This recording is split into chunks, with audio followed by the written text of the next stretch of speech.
So here we go again. This is number 80, the Darkness Light Godcast. Welcome back if you're joining me again. Jim McFadyen here in the Vortex Centre for Wellbeing. I hope you're well. So this one, number 80, is called The Sin. And it's been a wee while since I've done any recordings. It's been nearly 4 weeks. I thought it'd been a couple of weeks when I looked at the dates when I released the last one, which was called Getting It.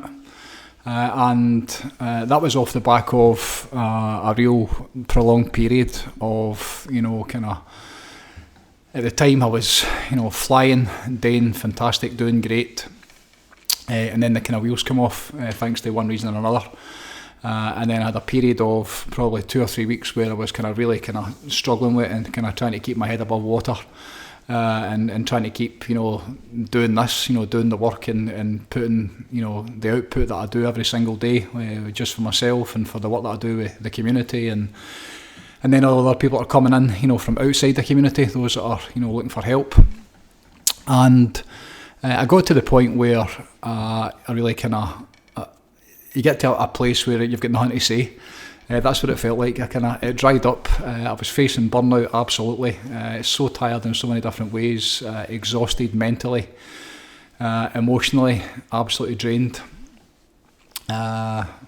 Starting to feel my systems within the body, the different systems. My mind was just a mess, an absolute mush. And that's always really frustrating. I get to that point quite often, normally at least once a year, which is fascinating. You think after all the years, I'd be at a point now where I would realise and have the awareness, to see what I'm doing, and back off before it gets to that point. But more so over the last since the Vortex opened in 2016, properly into 2017. Probably at least once a year, and every couple of years, there come a cropper where it feels like complete burnout, and I need to stop completely. And it's always a really interesting time, and the lessons that come through that are always fantastic. That's when I get the best lessons for myself. It's when I get, because I get a chance to stop always, when I take the opportunity to stop and take stock.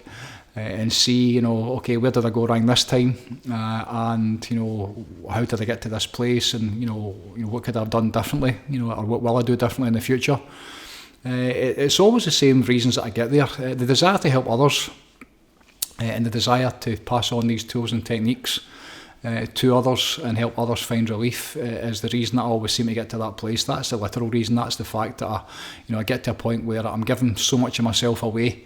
And I find myself being burnt out, and whether that's not quite mental breakdown, but certainly mental exhaustion, and then many times, and that was certainly the case this time. My physical body, my emotions, my chi, my overall energetic levels within my body were just non-existent, and really tired, and very frustrated. Not quite at the level I've been in the past before. I've been frustrated many times.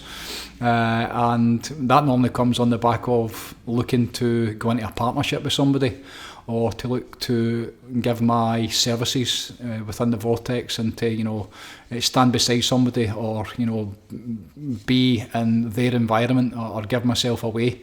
Every single time it's always for free. That was the way this one happened again this time.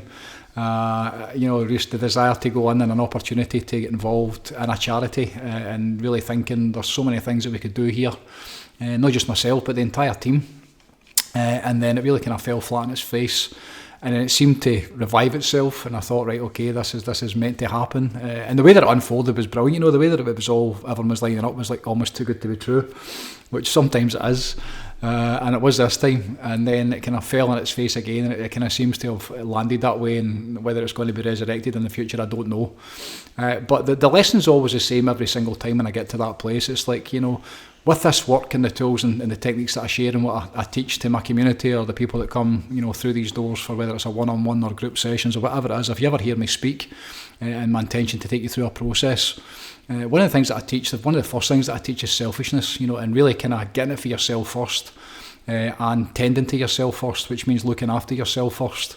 And that's something that I teach, but I do not do it the way that I should do it, and it catches me out every single time. And it got me again, it got me to the point again where I was so wrapped up, with the desire to help other people and pass this on, Why? Because of what I see, what it's done for me in the past, and more importantly, what I see that it does to other people that have been known about it, especially over the last couple of years with the programme and the community, and the results that we see every single day. So I got to that point, it wasn't working. I was in a place where it was like fuck this, again. You get so caught up in it, and so disappointed, and that's a terrible word. I mean, Mum used to use that word on occasion. She'd be disappointed, and I was disappointed in myself about making the same mistakes again and again and again. The need, to help others is fantastic. The desire to help others is fantastic. But then, when I start to get involved with them, and I start to look to get into some sort of partnership with them, it never ever works. It's never worked once in my life, and I don't know how many times I need to learn that lesson to realise that, I just need to do this for myself. And great when people show up and want to help. There are a lot of people just now especially within the community, that are on about this, have been on about for a long time, some of them, and they've got a desire to help, and contribute, and a lot of them have really got it for themselves. Have been doing this work for many, many years, some of them, and now they want to become teachers. They want to, pass on, what they've learned and the benefits that they've got, which is, I think that's the way that it needs to go. Once you get it for yourself, once you understand how it goes together, then it's almost like a duty to God, and to the divine, and to the way, to pass on. If you've really got it for yourself, and you've mastered yourself, and you're flying yourself, there comes a point where you're looking for people to help, because you feel that good yourself. And for me, where this started for me, and the journey that I've been on, it wasn't the best of places for quite a while. And even that journey, the whole way through it, there's many, many times where it isn't great. But that if you do the work required, and you really kind of, you get on the programme, as I call it, and you do the tools and the techniques and the disciplines, and you bring these practices into your life, that no matter where you are, or no matter what you're going through or what you're struggling with, then everything can get better very, very quickly. So that desire to pass that on, that's always there. That'll never change to the day I die. To help other human beings, having compassion for other human beings, for whatever reason, whatever reason that it's in there. That's my work, that's my mission, is to bring these, this work to the world, so that other people can find relief. And when I got to that point, the question is always the same, right? What other way can I do it? What is the other way? How can I, what do I need to do? And as always, when you reach that point when you're completely burnt out and you're broken, there only is one thing to do, which is stop. And that's sometimes very, very difficult. I teach my students, sometimes you're in, it's like a capital Y, the big giant Y, that's the two hands to the Y. And you're over here, which is pretty shite, and you'd like to be over here, which is the way that it's been in the past. And it was, at some point it's been fantastic, you've been flying, and you're in that place of full alignment, I would call that, when you're in that flow state and you're inspired and you're feeling good and you're happy and you're joyful, and things are working out and it's just easy, you're in that creative space all the time, and you can't wait to get up and get round about it. And then, you find yourself, for whatever reason, going from that place, and then you end up here, this side, and to get from there where it was, from where you were to where you would like to be. That's what this journey is all about. That's what this work is all about. What do you need to do to change and to get to that place that you know is available? What work do you need to do when you believe, as I do, that your life experience comes from you and it doesn't happen to you? And even, as some people believe, as I did for a short period of time, that God might have a plan for you. When you get beyond that and you realise that it really comes from you, it comes from your expectations, it comes from, what you believe, it comes from, what your intentions are, it comes from your, the inspiration that's inside you, and the ideas and the ideology that you carry in terms of what you'd like to do with your life. But the better it gets and the happier you are, and the more alignment's the best word. That came from Abraham Hicks, being in full alignment, being in that space, connected to the divine, just everything's flowing through you and it's easy. When you're not in that place and you're really, really struggling, then how do you get back to it? And that's really the journey with all of this, whether you're suffering from whatever it is, whether it's mild depressions or anxieties, all the way up to people that are, suicidal or struggling with, you name it, any kind of ailment, then we find ourselves in a place that isn't, that it could be better than that. Maybe you've forgotten, maybe it's been that long since you experienced the way that it was meant to be. Maybe you've never experienced it, but you maybe see it in other people and realise that there is a different way and a better way that this life could be, more enjoyable. which I believe should be the natural state. That should be the natural way of being for human beings. But you maybe don't find yourself in that place. And how do you get from, the shite back to the light? And the thing that I teach, and the thing that I did this time again, and the thing that I find myself getting to every single time, is just to simply stop. You can't go from here to there. You can't jump across. It's too big. And when you're standing over here and it's terrible, and you're looking at the way that, or remembering the way that it used to be, and wishing that things were better, again, you're coming for lack. And if you're in a place, as I was, that it just felt so bad, and you were so frustrated, and really kind of quite down with the whole thing, if that's your vibration, and that's the kind of the signal that you're sending to the universe, then the way that it normally works, we understand the law of attraction, is that you just seem to get more and more of that. And the harder you try, and the more work you put into it in terms of trying to make it better, when it reaches that point, then it's never worked for me once. So what I teach is basically to stop. You come from here, and simply by stopping trying to make it better, stop trying to fix it, stop trying to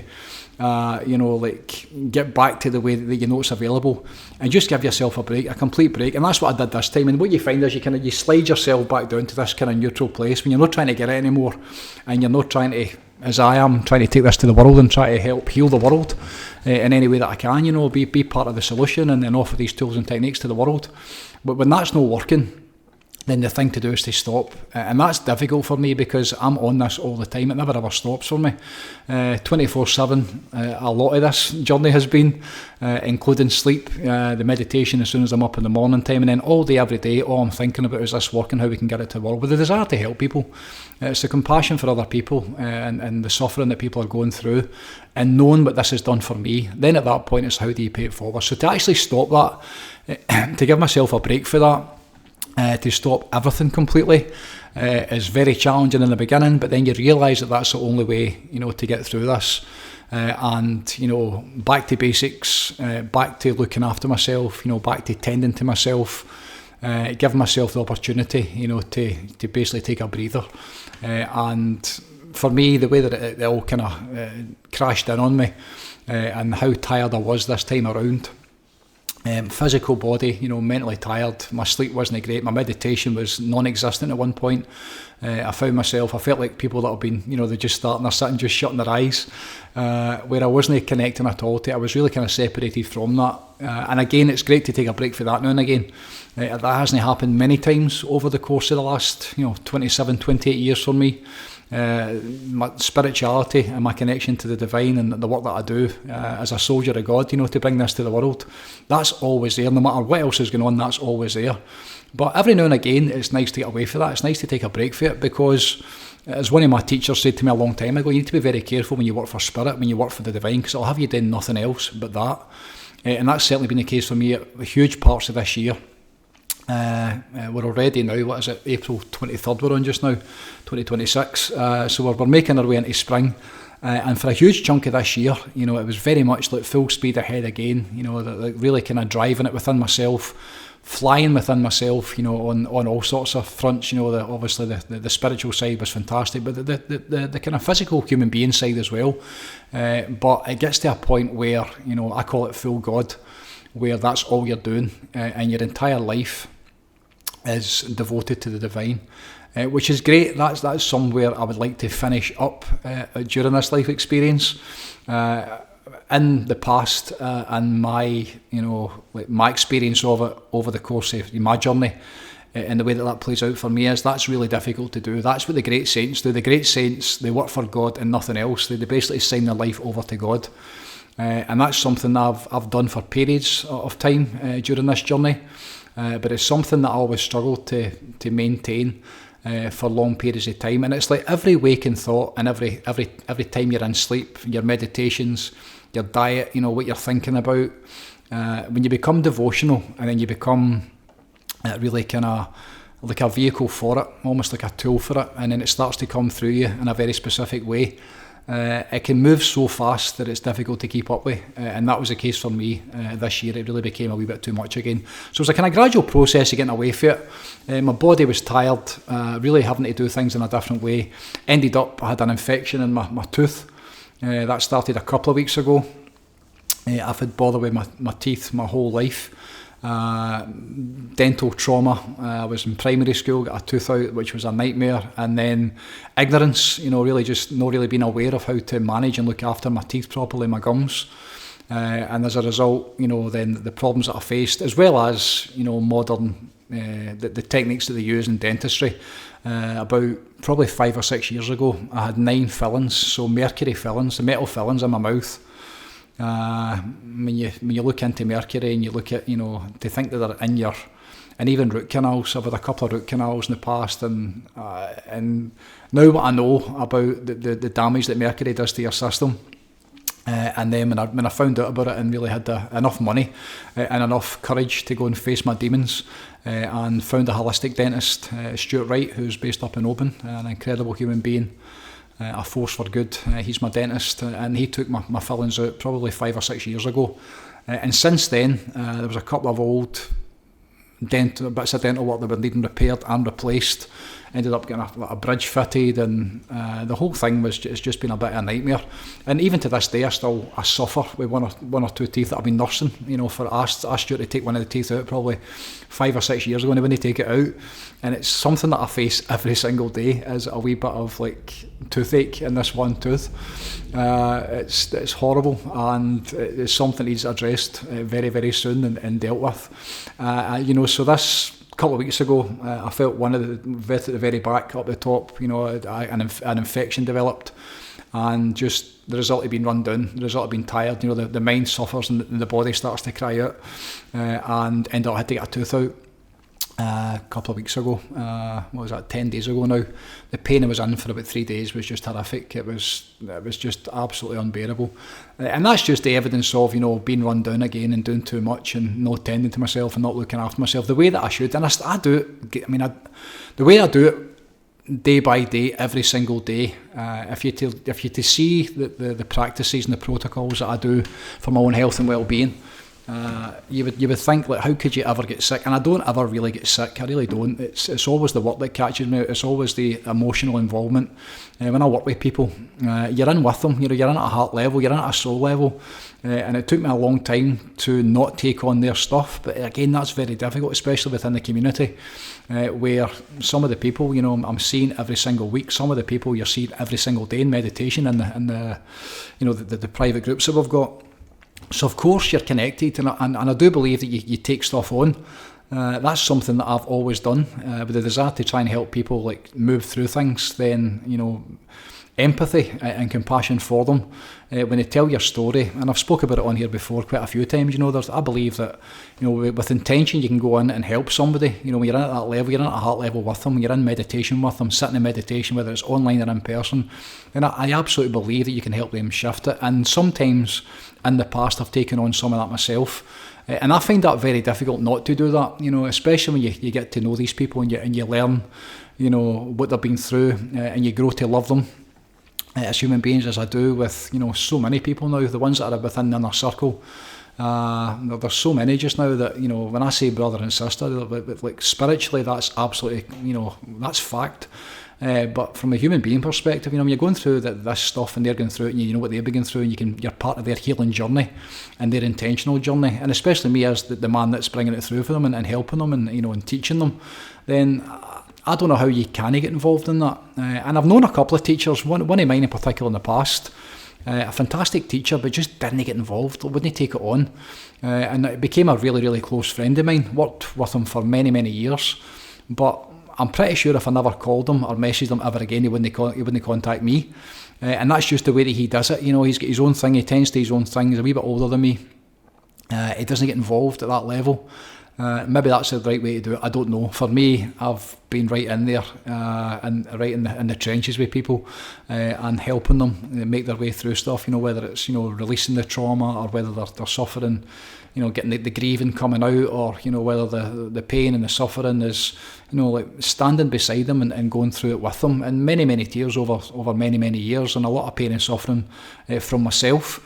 And I've always felt and really known that whatever it is that I'm bringing to it, my intention is to help them and not to do it for them, but just to support them through it. So of course you're going to get caught up in a wee bit of the kind of the shrapnel, I suppose, as you're going through that.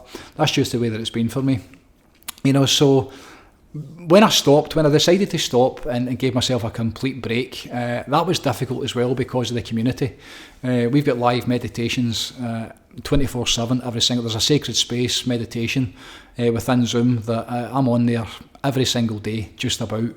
Unless I'm away on holiday or unless I'm doing something, or sometimes I will do my own meditation, but every single day between 3 o'clock and 5 o'clock in the morning, sometimes a wee bit later, but normally that time, then I'll be in that space, and my intention is to hold that space and to allow the divine to come through me, and to bring that light into that space and help other people. And there's many people that benefit from that, and many people are doing the exact same thing as me now. So it's a really wonderful space to be in. So to get away from that and to really withdraw and retract is very, very difficult. And often, the only way to do that is to go on holiday and to really give myself permission and to let everybody else know that, right, okay, I need to take a time out here. I need to, for the greatest good, which is what this is all about. I need to be right. So at that point, I need to stop giving. And it doesn't come from them. It always comes from me. They're not looking at it from me. I'm always there for them. I'm always there for the community. I always like to be there for anybody if they need help. But it's the difficult part is for me to withdraw and to basically stop that. And this time around, it got to the point where I had to. And a holiday, which has been on the cards for quite a wee while. It was this time last year. It was June time. It was our 25th year wedding anniversary. We were over in Spain, me and Jill, and we hadn't been away since then. And it was a really intense end to the year. Anybody that's been following will know we went through some really kind of very difficult personal circumstances. The whole family, it was really, really difficult. And then into this year, and making your way through winter, which lasted about 2.5 years this time around, it felt like. And then making our way now as we find ourselves in spring and the sun is shining and everything seems to have changed. But the winter time is very, very challenging on so many different fronts. So a holiday was well overdue, and just the way that it worked out, and the opportunity, the way that it came up, and when you get into alignment and you actually stop and tend to yourself, inside 4 or 5 days, we had identified, a holiday somewhere I always wanted to go, which was Croatia. Jill and I have spoke about it for a long time, and we found just the perfect holiday. We just got back last night. Actually, we were away for a week, but leading up to that, the tooth was out the day before it actually. So that was like 8-9 days ago. My tooth was out. That came on me 3 days before we went away. Got the tooth out, an emergency appointment. Got my tooth out the day before I went, and then for the last 7 days up until yesterday, it was me and my girl, a chance to stop, a chance to reconnect with myself, a chance to reconnect with her, which was really important, especially everything we'd been through over the last kind of end of the year and then into springtime. And just be together, just us, the way that it used to be before the Waynes and the Doug came on the scene. Murphy's under the table today. It was great to just be back, me and her again, me and my girl, and to really kind of, we love each other like unconditionally, but there's something about it. It was like it was like a honeymoon again, just being with each other, for the minute you're up in the morning time to bed at night time. We spent an entire week with each other, which was just wonderful, and breakfast. There was no breakfast to be made, there was no beds to be made, there was no towels to get washed. Everyone was taking care of us for the week, and we had a chance to just stop and really kind of reconnect, independently back into ourselves, but with each other as well, which was just invaluable. Me and my girl, it was just wonderful, and something that needs to happen a lot more, especially as we're getting older. It's something that it's easy to get caught up in life, and it's easy to let it run away with you. And our lives are really good. Our lives are fantastic. We've worked really hard to get to this point where our lives are really good, but at the same time there's something about just giving each other that time and taking that space to get everything back to the way that it's able to be. So balance was restored very quickly. For the first couple of days, slept either in the sun, early to bed. I don't think we're in bed after probably 9:30, 10 every single night. Up early every morning, in the sea every morning. A whole load of movement, qigong, yoga, breathing in the sun, lying in the sun. Just recharging the batteries in the sun. Eating way more than I should have. I had more than one.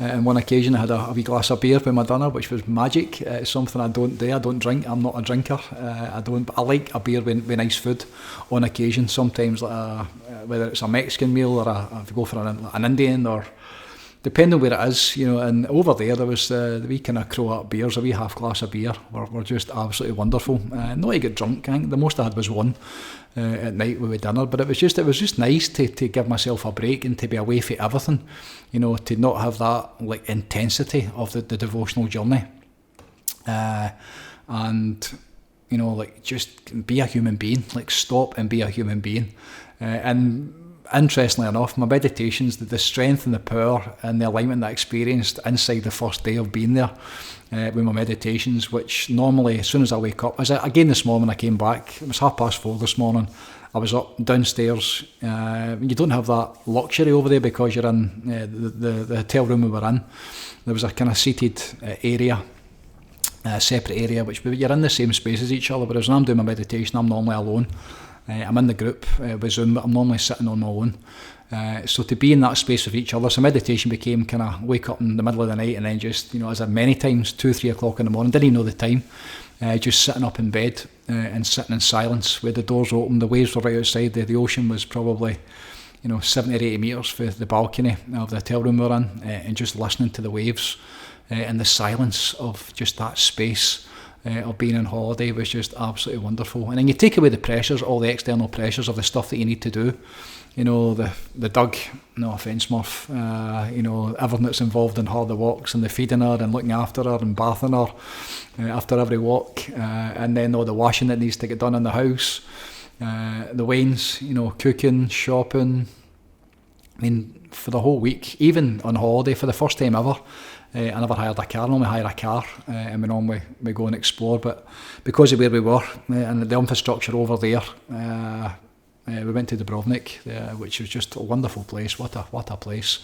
What an energy for the place. That old town, the kind of, it's like a citadel, like a fort. The energy within that place and the people, and obviously people are there on holiday, so it's just a different vibe. But it's a space that you create where you don't need to do the external stuff. And for the whole week, and I was going to take my journal with me, and I never. I was going to. I took my headphones, which I haven't had my headphones on for the last probably couple of years. I don't use, I've got a set of noise cancelling headphones, which I don't use because of the Bluetooth and the impact that it has on your brain. And also I could feel it impacting my teeth, but I took them with me. And just doing things differently, like really giving myself a break and having a wee bit of fun, just letting my hair down. And being able to do whatever we wanted, like breakfast times were just wonderful. You didn't want them to end, the food, and they had a juice bar, and my diet's vegan, so very, very limited when you go away to these European countries, no matter where it is, France, Spain, Germany, it's so limited, especially in hotels. So but like I say, there was so much choice. The natural fruit juice bar and the fruit that they get over there, we probably got our money's worth just the amount of watermelon that we ate every single day, and like fresh water with squeezed lemons and fresh mint, and it was just wonderful, so really being looked after, being tended to, being cared for by another human being, and really give myself permission to not get involved in anything that week in terms of this work. Taking a break for the community, thank you to the community who gave me that space and gave me permission to get away from it, and just withdrew all of my attention and started to bring it back into myself. And really with the desire to look after myself, to tend to myself and to heal myself. It was just absolutely wonderful. And within that space, one of my good friends way back used to say, I used to love when you come back from the holiday, Jim, because what you would create when you were away, and the ideas you would have. The Vortex, actually, I remember sitting on a beach with him over in Mallorca, and I've still got the notes in my journal, and I came up with this idea for this building was lying empty at the time. We were living in the house next door, the big house that I built next door, and upstairs was leased out, and my desire to open my centre for wellbeing came sitting on the beach, and we're talking about that. He said, I love when you come back for holiday, you're on holiday because of the space that you've got to create, and you don't have that here. You really don't, even with the best of intentions, and even with the amount of space that I've got within my life.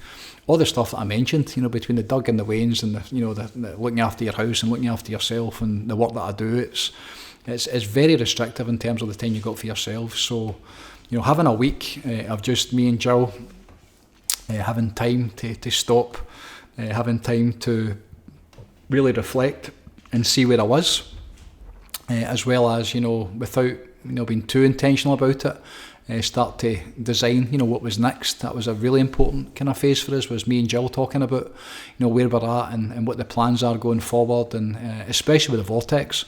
That was the, that's the primary just now, is, how this plays out going forward for both of us. Jill's a huge part of the Vortex, of course she is, she needs to be. And really recently, over the last probably 6 months, the people within the community are starting to get around about her. I've always said that she needs to be part of this, and many of them, are seeing why that is now. What a teacher, she just is it. What a yogi, obviously trained in yoga, seasonal yoga, trained in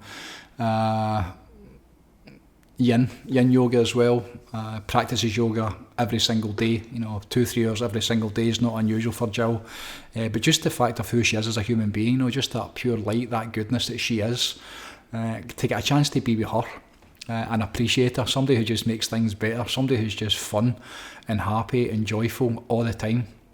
It was just great, and you can lose that when you're caught up in the world, when you're in your own life, even with the best of intentions, even with the space that we got, then it's obviously not the same when you just get a chance to go away and be together, so that was absolutely wonderful. And out of the blue, and without really trying, and this is where this one comes from, the sin, watching people where they're at, when I really get back into my own power, and I really started to think about, the benefits that I've enjoyed over the years with this journey that I'm on. And there's two sides to me, there's two bits to...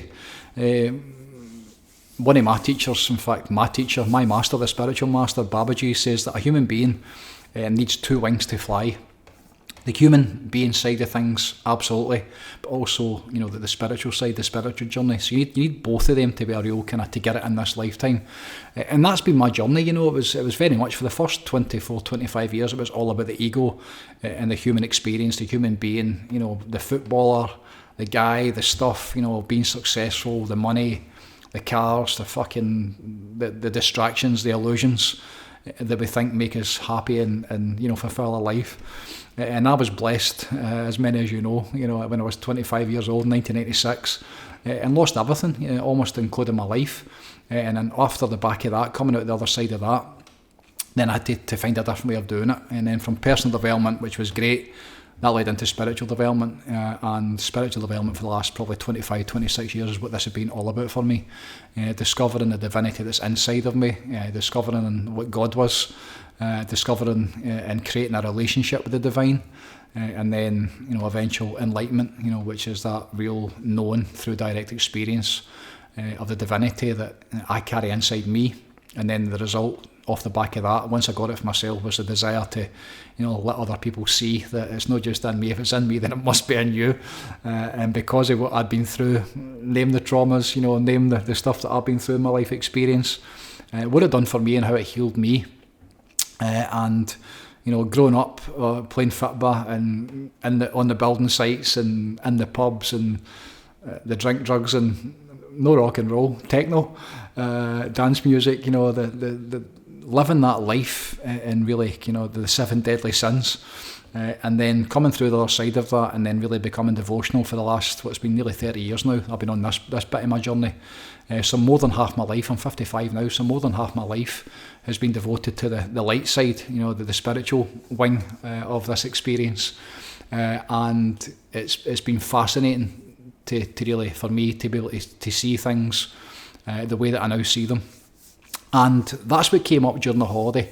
The sin, the only sin, and I've said it many times on here before, ignorance is our only sin. Ignorance being that we don't know. I remember I was out walking the pooch this morning, and when I was in probably first or second year at high school, there was a campaign, there was a disease, it still is a disease, whether it's real or not, people, they argue about it, AIDS, acquired immune deficiency syndrome. That was about in the 80s, and it was a whole thing about, unprotected sex, so not safe sex, and how you could basically die by, exchanging body fluids. And the big marketing, advertising campaign was "Don't die of ignorance." And I remember at the time, I was, what would I be, 12 or 13, and, just thinking about ignorance to me meant you were daft, or you were thick, or you were stupid. Never ever understood, what that slogan meant. How can you die of being, that? But ignorance means you just don't know, you're unaware. And during that holiday, without trying to, and Jill said the same thing this morning, she had some fantastic realizations and revelations and stuff that came through without really understanding or realising at the time, I think. Same as myself, I was aware of it during it. This Godcast came through probably the last day of the holiday. I was sitting in meditation early before I got up and got into the sea, before the sun was up, and I'm just thinking about coming back and getting excited for coming back, and this next phase for us is going to be awesome. There's so much good stuff coming through just now, and so many possibilities, and the desire to take this to the world and help as many people as we can. So I was getting excited, and I was really kind of putting together what I was going to talk about, and I realised during the holiday I'd been observing from that space. And I'm really trying not to be judgmental, but it's difficult. It really is. It doesn't help, obviously, but you have awareness, and you can see where people are at. You can see, the level of consciousness. You can feel the level of consciousness of many people, and you can certainly see it. Certainly, I can see it. I feel like I can see it. And over there, it started off probably the second or third day. There are so many Americans over there just now, and the last time I was in Mallorca, there seemed to be there was never any American Mallorca because they couldn't fly there. But for whatever reason, over the last few years, the Americans seem to be. Any time that I'm in Europe, the Americans are everywhere. Now, Americans is too broad a stroke. It's too broad a brush stroke to basically label everybody with the same brush. Over there was a whole load of young students that were obviously on kind of spring breaks. We had been talking before we went. My daughter met one of her friends who's an American student studying in Copenhagen just now. And over there, there's so many kids, like groups of 10, 15 kids out for meals, and it was expensive. The old town was so expensive. Murphy coming in, how you doing? The old town was so expensive in terms of water and even to eat, like decent food, which it was all lovely. We were bed and breakfast. We were out for a meal every single night, but the price of food was incredible. And you see these young people that are obviously studying, and one of the things my daughter came back when she met one of her friends was that for these kids in America, the price to study at university before you even go abroad is insane. They're talking about like 6 figures every single year. That girl my daughter was with, I think it was 90 grand a year for her degree. So by the time they came out of university, they've got the degree, they've got £500,000 of debt running about their neck unless mum or dad have stepped in and paid it for you. But it's like, holy shit. And there's all these kids, so many Americans, so loud, so confident, completely unaware from my perspective, because when you look at them and you see how they're kind of brash, and that's a generalisation, but when you hear them talking, and the older ones as well, the amount of like retired couples that are in big groups and they're doing like walking tours or whatever, they're so fucking loud. You can hear them everywhere. We actually met a couple of Americans in the bus the last night, and they were like complaining to us about how ignorant and how loud the Americans were that they came across. Almost embarrassed by them. And watching the Americans and observing them and how loud they were and how, because they still believe, like, I remember growing up, like America was the land of the free, and we're number one, and the American dollar, obviously, that was like the land of opportunity. That was the place where you wanted to become American. My wife used to love America, used to love Americans. My dad, growing up, when we were young, we went to America when we were young a couple of times. And his sister lived over there, and everything was bigger and better in America. It was the place where dreams could come true. And then you fast forward to just now, and where America is within the world, and certainly how I view it, and certainly how many people around the world are viewing it, including so many Americans just now. The empire is falling. There's no question about it. The dollar is bust. What they're doing with the dollar. The verge of civil war is probably not too much of an overstatement or an understatement. The possibility, the amount of hatred that they've got for each other, the different sides and different parties politically, and the belief systems of the amount of people that are involved in it. It's so polarised and so disgustingly corrupt, which you can see, anybody that knows where to look, you can see like the negative effect they're having on the world just now because of the Middle East, because of the backing that I've given to Israel, not just over the last couple of years, but the decimation that's been created over the last couple of years. And you see the amount of people that are suffering. Fascinating as we flew back and thinking that within the next probably 4 or 5 weeks, that entire industry, aeroplanes and world travel, could be at a standstill because of what's going on in the Middle East just now, because there's no fuel left. The impact that's already taken place in the Asia and the Far East, the prices that we're paying, the way that, to fill up for a tank of diesel or a tank of fuel now, it would break your heart, the money that they're charging. And then you look to the source of that and you look what's causing that. Obviously, Trump's the main man right in the middle of it. Like whether he's, how much of a say he's got in it, or how much power he yields to be able to create all of that. But certainly, the truth behind all of that, in terms of the reasons as to why this war is going on, this big distraction that's taking place in the Middle East, which is like an absolute lie. It's a complete fucking lie. We know that. The illusion that they keep coming up with and the lies that they keep telling in terms of they've got the possibility of creating a nuclear bomb and just all that bullshit and propaganda, and the distraction that's taking place because of the Epstein files, which are not going away. They really aren't, and this constant need to keep throwing up these kind of smoke screens and distractions on mass scale, and then the negative impact that it's happening within the world.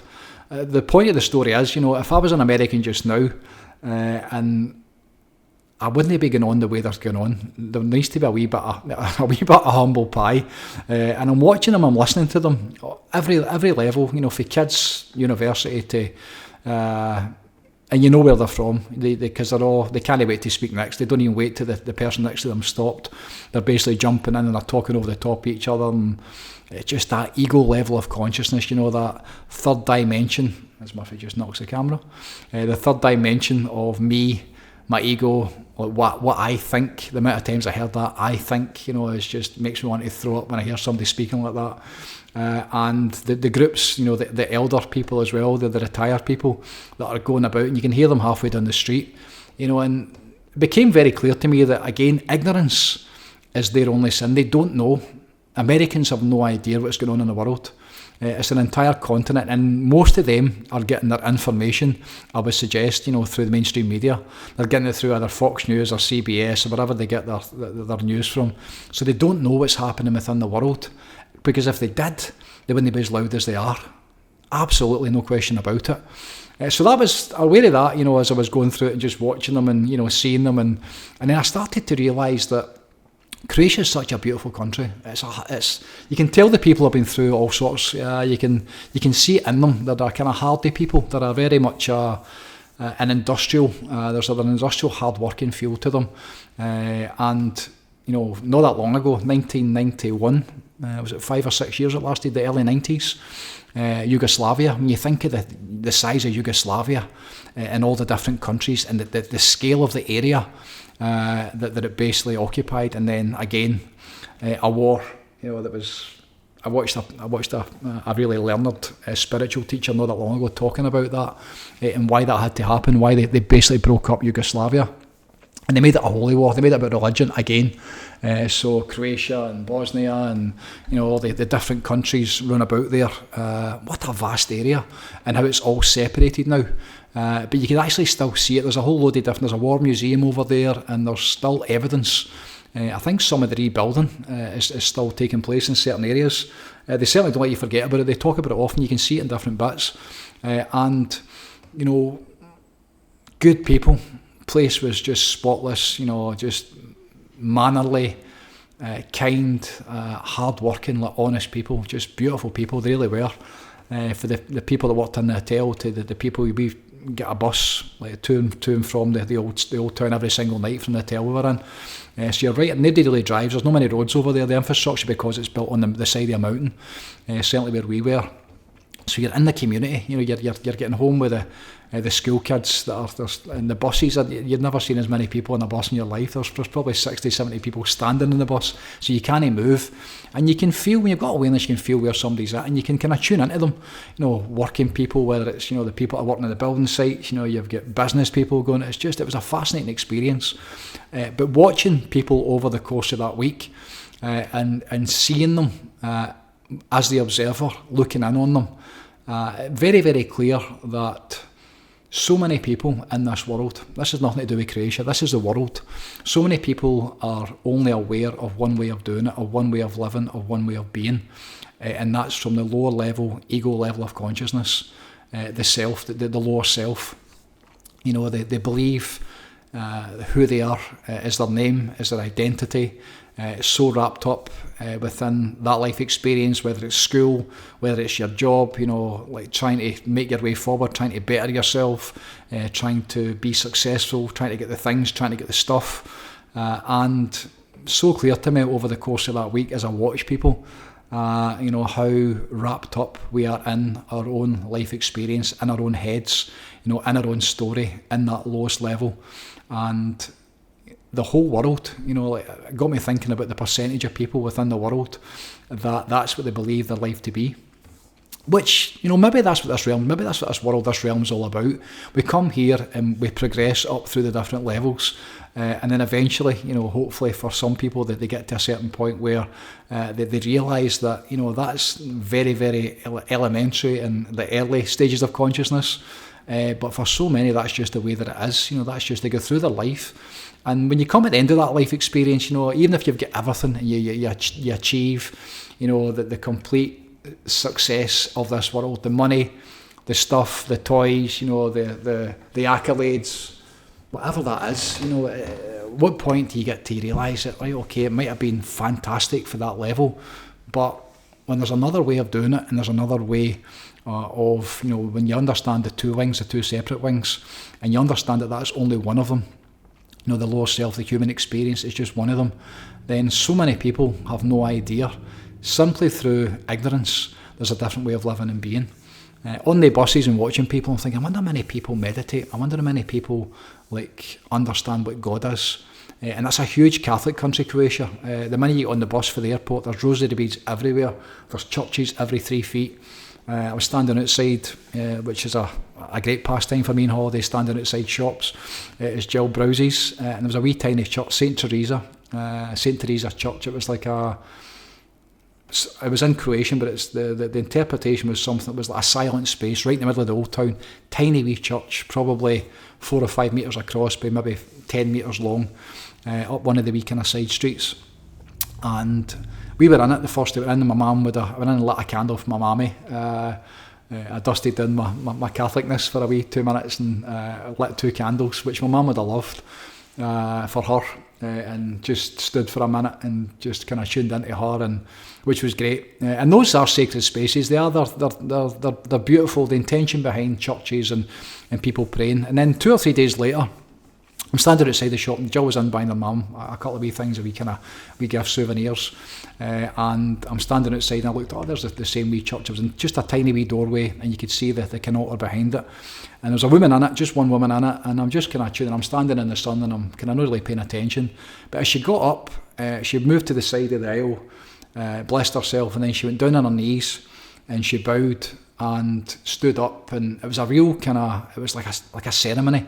It was really a rehearsed ceremony, and I'm watching her go through this, and she was aware of me. When she turned around, she was aware of me looking in through the church, and it was great. It was great to see it, and fair play to her and all that kind of good stuff. But it was like off the back of thinking about how many people have got a meditation practice, so many people are living in ignorance, how many people just go through their life in their head, in stress, can't sleep, like trying to achieve things, like working hard to attain the money, to get the money, then to buy something that means fuck all 30 seconds later, and then it's discarded and they're onto something else. They spend their whole life in that figure eight loop of trying to get stuff to fulfill themselves, to fulfill their life experience, and then watching this woman and seeing her going through this religious process that she was going through. So she's aware there's something greater than the self.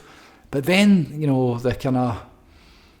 the understanding, I think, for my experience and the thing, because that was me at one point when I was like primary school, I was right into it. I loved the church. I loved, you know, being a Catholic and going to church, and I was an altar boy, and the priest was just fantastic. You know, he used to serve beside him, and he would do the mass was in Latin, and you get these really incredible, like profound, even as a young boy, these profound experiences of like connection to the divine, to God.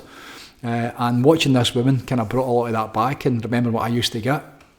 And I watched her walk out out this wee tiny church, and just went back about her day. She just walked up the street, and then she was away with it, and then realised that she'd got what she got in this place, and then just left it behind. And the awareness for me, you know, looking at it and watching her from the entry levels of consciousness, this is where you start to look at, you know, the illusions, and, you know, how people are lost within that circus level, as I call it. Just going through their life, you know, just nothing makes sense. Just get to the end of your life experience, and like, what was that all about? You know, and then you're praying and hoping maybe you've been good and you maybe go to heaven, whatever that is, or if you've been bad, hoping you don't go to hell. And, you know, just that entry level consciousness to somebody who's like got a practice, somebody who's religious, and somebody who's looking for going into that church and getting the experience of God. And then this is all organised religion, you know, like what actually is God? You know, what is that divine? You know, and for me, growing up as a Catholic, God was a dude who wore a Celtic strip and had a big long flowing beard. Jesus had blonde hair and blue eyes. That was my idea of, you know, what religion was and what God was. And, you know, to pray to God, this external being who wasn't quite the first priest that really got me in about it, Father Gallica, was an incredible man, but it was like fire and brimstone. He was battering the fuck out of the pulpit every Sunday, and he was really preaching, you know, like a fearful God, a God that was going to judge you, a God that was, you know, really taking score and counting up your sins. I remember as a wee guy, like, and sitting doing my rosaries, like sitting doing my prayers, and like just rattling Hail Marys and Our Fathers out the decades of the rosary. And just seeing how many prayers I could say. The more prayers I would say, then the better chance I would have of finding God's favour. That's what it felt like at the time. You know, so you're looking for this dude, this man, you know, to take favour with you and to basically save you. Not in this lifetime. That you can't get it in this lifetime. It's when you die. You know, so when you die, that eternal life, to go to heaven, which is something that I always struggled with. You know, what is heaven and what's heaven all about? And what is it? Is it the same for everybody, or just none of it made any sense? Even as a young guy, none of it made any sense to me.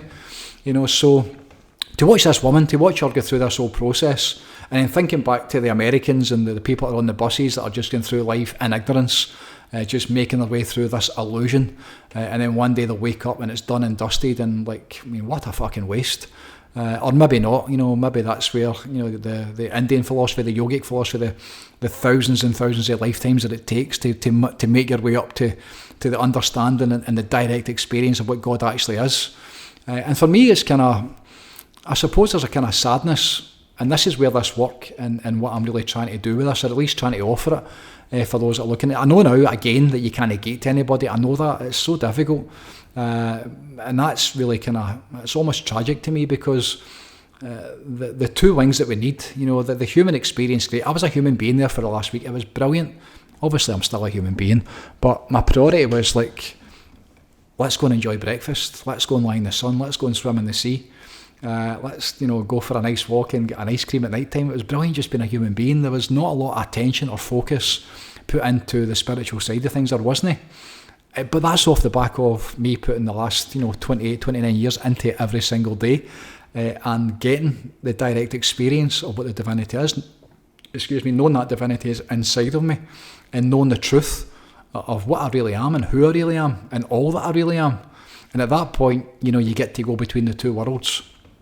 And, you know, I suppose that's where I'm coming from with this. It's like to give people the opportunity, to give them the option, which they might not take. That's something that is very difficult to be able to get this, but to at least offer the option, which comes through the experience.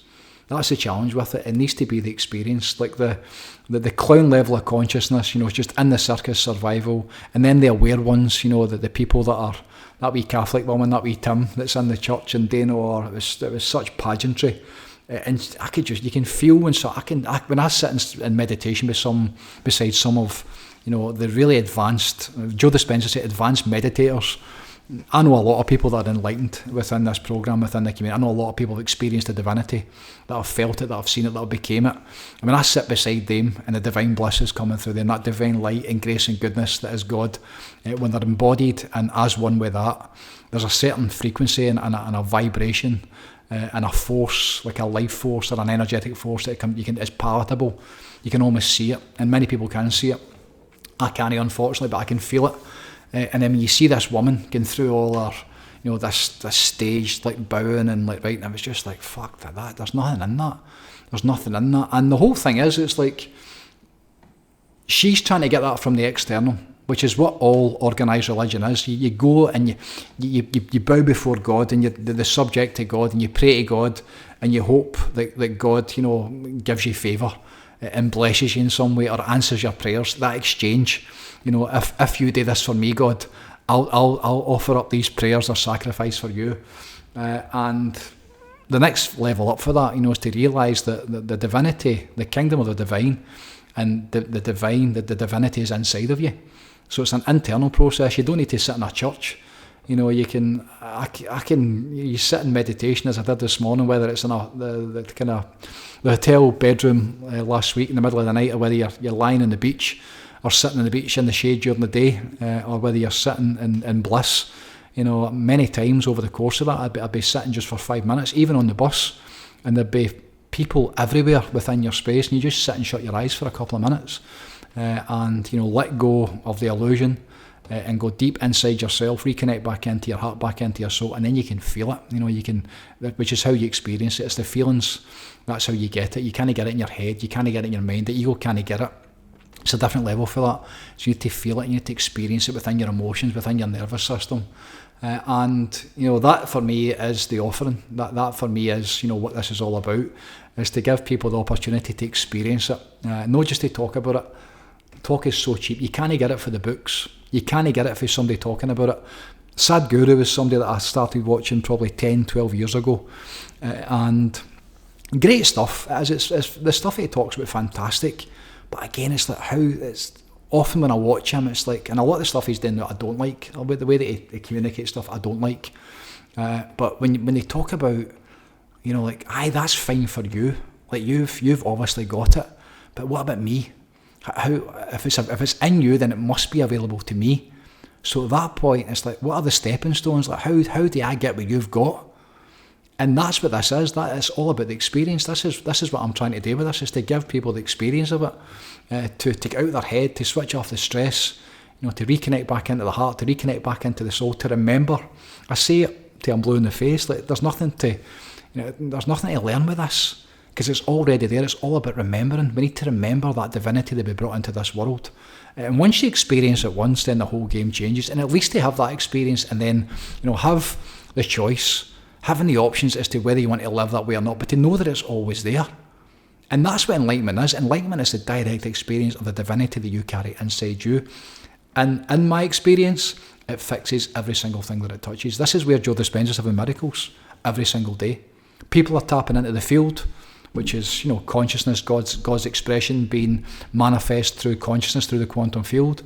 But the power that's behind that, God, source energy, the divine, doesn't matter what you call it, the essence of that, to know that you carry inside you, and then most importantly, how you reconnect it back in this life, right here and right now, how to experience enlightenment in this lifetime, that's what this is about. And then the two wings, because we're here for the human experience as well. We are here to be human beings, there's no question about it, for whatever reason. But at the same time, there's two journeys going on. And unless you get both of them, so many people, almost everybody, by the time it comes to the end, by the time it comes time to stand before God, and she asks you, how did it go and what did you get? So many people are going to miss it, and that's what I'm trying to do, is give people the opportunity to discover, what this is all about, what spirituality is. This has nothing to do with religion. Nothing to do with religion. Spirituality is our only hope. Union with God as one with the divine, not separate from it. know that you need anybody to give it to you, to know that you carry it inside of you, and how to tap into that anytime you need, any time of the day, to sit and shut your eyes, to get quiet, to switch off your head, to feel the power. It's experience within the heart, it's experience within the soul. And once you experience it, once you learn how to live for that place, let me tell you that it's still no easy. It's very difficult, especially in this world. The challenges that we face in this world, in this time, but that's the way that we get back to the way that it's meant to be. To live with those principles, to live with these tools and these techniques, to go through this life with those experiences, with the ability to tap into that, the whole world changes. Because then we can actually start to help each other. Then we can realise, as I did many, many years ago, at a certain level of consciousness, we are all one. When we go into that quantum field, we literally become one. So the illusion of, as over there in Croatia, the wars that took place, how many people died, because of the significance to God. What's going on in the Middle East? How long's that been going on in the Middle East? The significance to and you see it just now with all the religions. I believe there's a massive push going on just now. Christianity, the Muslim world. You've got the Jews on one side. You've got it's holy war. And who's the most significant to God? At that point, there's something not right, and that's where spirituality is very different. Spirituality will teach we are all the same, we are all one, we are all divine, we all carry it, we all came through it, we all carry it inside of us. And that experience, the direct experience of that, is what fixes this world. So the sin is ignorance. That's our only sin. And sin is in brackets, because there's no such thing as sin. I don't believe that when you get to the end, God basically tallies everything up. That source energy, that goodness, that divine grace and power and light, whatever that is, keeping stock and all the things that you've done wrong. You probably get a chance to do it again if you've not quite got there yet. But, the truth, as far as I can see it, is that there's nothing missing. It's inside every single one of us. And this lifetime is about getting it. And this work is a shortcut to it. It's a bridge towards it. And that's the truth, because I've seen it so many times now. I can say that. There are so many people I became enlightened that know the divinity, that know the power of God, that they carry inside them. They know that it's them. It's like watching that ocean, standing at the rocks a couple of days ago and watching the ocean. And again, thinking that there's a couple of Americans went by. And Wayne Dyer used to say that you take a glass of water out the ocean, and the glass of water believes that it's the ocean. The drop of water that thinks it's got the same power as the ocean. But it's when you get back into it, when you experience union with it, then you take on the power of it. And that's what spirituality, that's what meditation is all about. Meditation is to be in union with it, to be in alignment with it. Why? So you can take on the power of it, to be inspired with it, to be in spirit, to be in that flow with it, and to live your life from that place. That's what it's all about. So, number 80, Godcast, the sin, ignorance, awareness is how we get past it. The power of awareness is what it's all about, to see things from a different perspective, to experience them. You can't, Disney talking about it, Disney what, we need to experience it. And that's the intention, that's our plan, is to get as many people as we can to experience that divinity, to experience God, and to know that they carry it inside of them, and that's how we fix the world. Send them my best. God bless, peace out, take it easy, and bye for now. Thanks for tuning in. See you later.